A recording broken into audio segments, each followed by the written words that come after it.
요한복음 21장 15절에서 17절 새로운 출발이다라는 제목으로 같이 은혜 받는 시간 갖습니다. 벌써 2024년 한 해를 다 보내고 2025년 새해가 밝았습니다. 바울 사도가 뒤의 것은 잊어버리고 오직 표대를 향하여 앞만 보고 달려간다 했는데, 우리가 지난 한 해를 뒤돌아봅시다. 자랑스러웠던 기억보다는 부끄러운 기억이 더 많습니다. 영적으로 진보하지 못하고, 기도하지 못하고, 말씀 읽지 못하고, 전도하지 못하고, 충성하지 못하고 제자리 걸음을 한 분도 계실 것입니다. 사업 실패에 쓰라린 경험을 하신 분들도 계실 것입니다. 그러나 히브리서 10장 38절에서 39절 보니까 히브리 기자가 고백합니다. 우리는 뒤로 물러가 침륜에 빠질 때가 아니다. 우리가 뒤로 물러가면 주님의 마음이 기뻐하지 아니하시다. 그렇게 말씀했어요. 뒤로 물러가지 말자. 하나님이 기뻐하지 않을 것이다. 그렇게 이야기했단 말입니다. 많은 학자들은 요한복음 20장 30절과 31절로 결론을 지은 것이다. 그렇게 이야기해요. 요한복음이 20장으로 끝났다. 그렇게 해석을 한단 말입니다. 그리고 21장은 추가로 준 것이다. 부록이다. 그렇게 이야기합니다. 그래서 모든 학자들이 다 그렇게 같은 의견을 갖고 있어요. 그런데 그가 추가로 첨부한 이유는 무엇일까? 왜 21장을 그런 첨부하는 식으로, 부록식으로 우리에게 줬을까? 아마도 세 가지가 이야기가 있을 겁니다. 첫 번째가 부활하신 그리스도가 아직 교회에다 성도들에게 내 양을 먹이라 하고 관심을 가진 것이 아닐까. 그게 첫 번째 이유다 이거예요. 아직까지 교회에서 양떼들을 내 양을 먹이라 하는 그런 관심 때문에 준 것이 아닐까. 오늘 우리가 본문을 읽었지 않았습니까?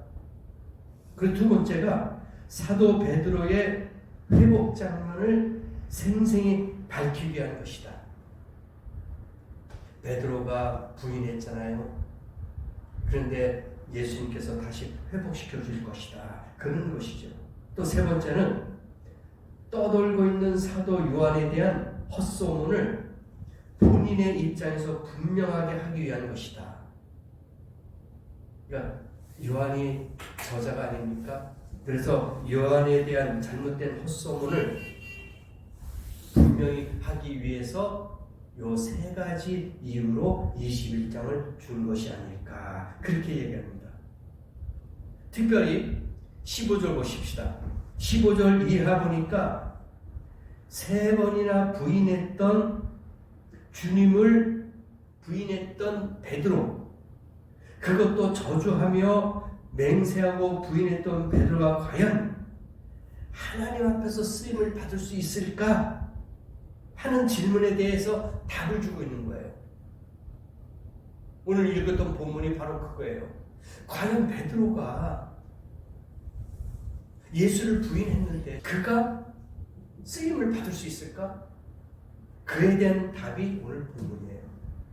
세 번째까지 이야기 주신 겁니다. 만약에 21장이 없었다면 좌절했던 사람들에게 재기의 소망이 없었을 것이다. 그래서 히브리서 6장 4절에 이렇게 말씀해 주고 있습니다.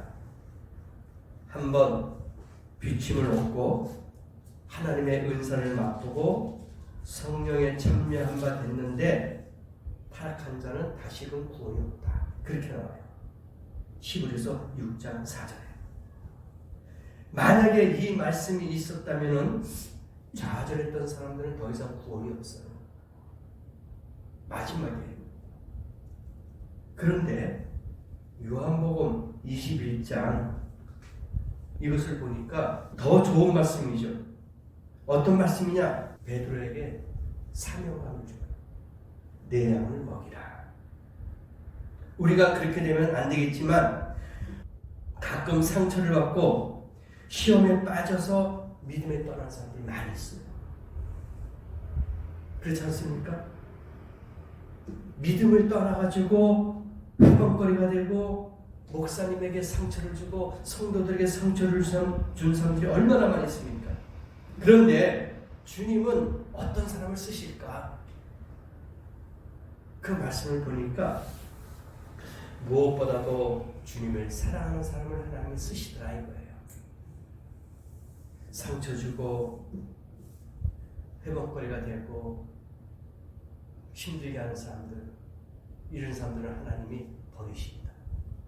그렇지만은 사랑하는 사람을 하나님이 사랑하시는 거예요. 왜? 갈릴리 바다에 찾아오신 주님 베드로에게 이야기했어요. 몇 번을 물어봤습니까? 3번을 물어봤어요. 네가 나를 사랑하느냐? 사랑하느냐? 3번을 물어봤어요. 베드로가 뭐라 그랬습니까? 주님 아십니다.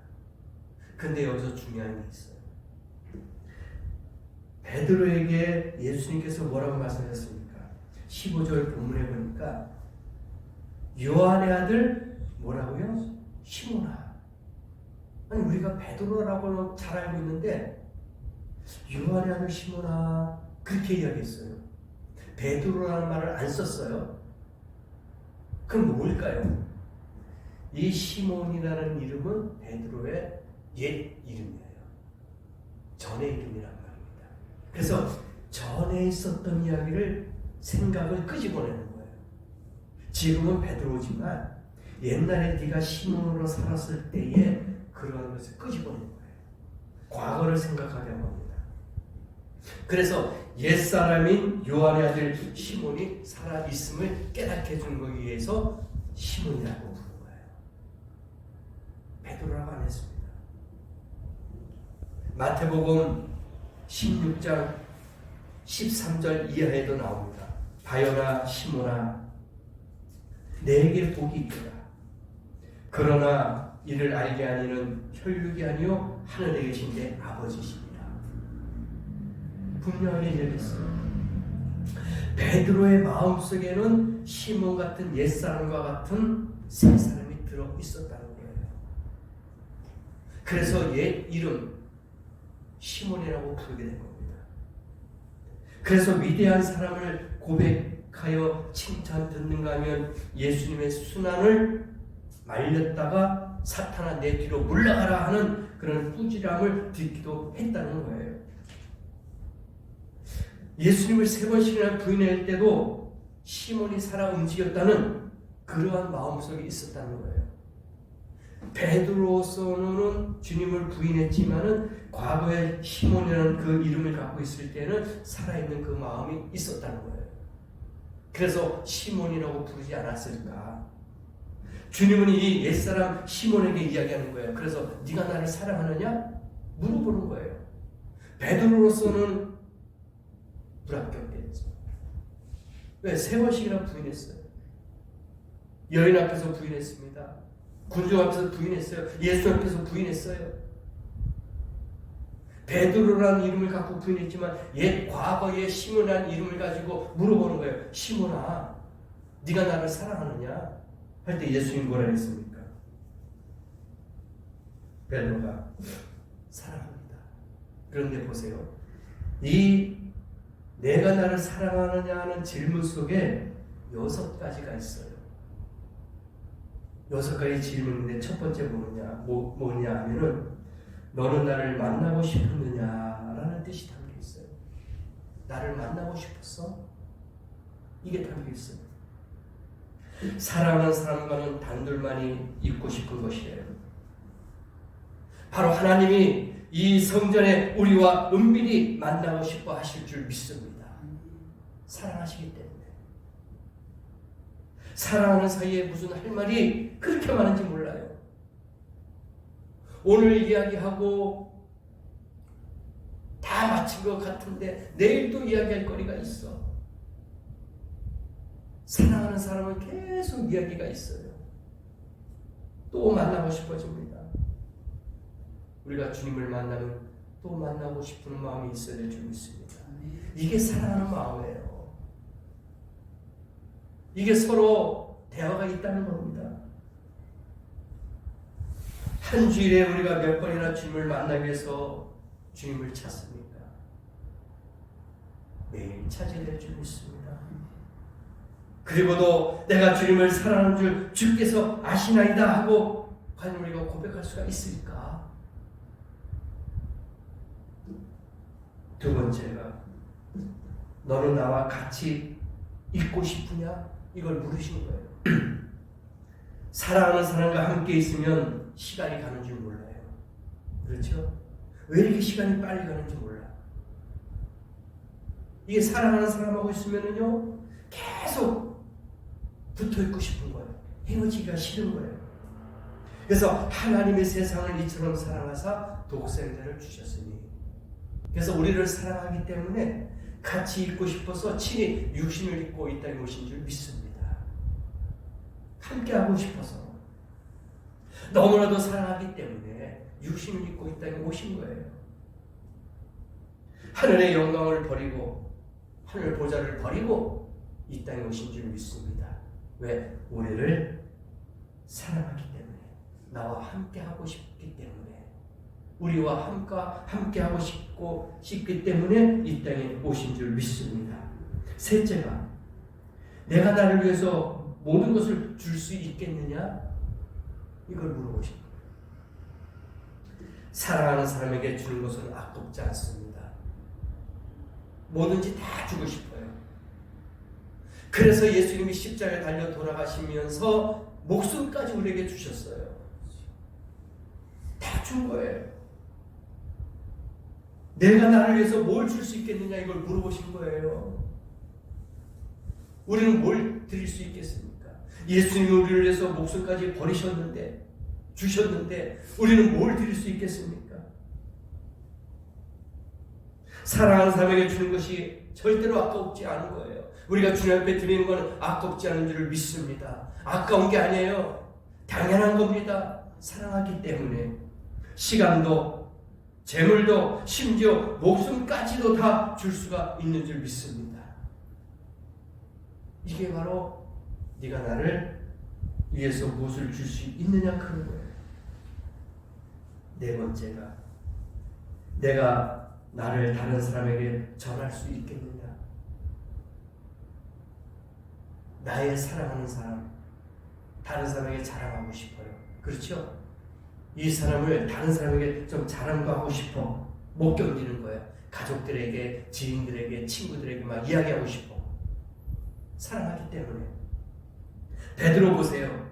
뭐라고 합니까? 내가 주를 사랑하는 줄 주께서 아시나이다 하니까 정말 가는 곳마다 이적과 기적이 막 나타나요.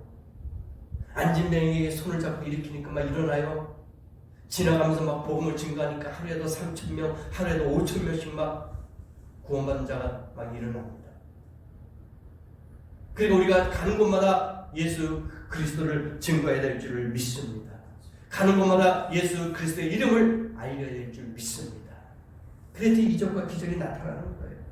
기적이 나타납니다. 막 3,000명, 5,000명씩 막 사단이 되어보니까 회개하고 막 난리가 났잖아요. 증거하는 겁니다. 네가 나의 이름을, 나의 이 모든 삶을 사람들에게 증거할 수 있겠느냐 하고 베드로에게 물어본 거란 말입니다.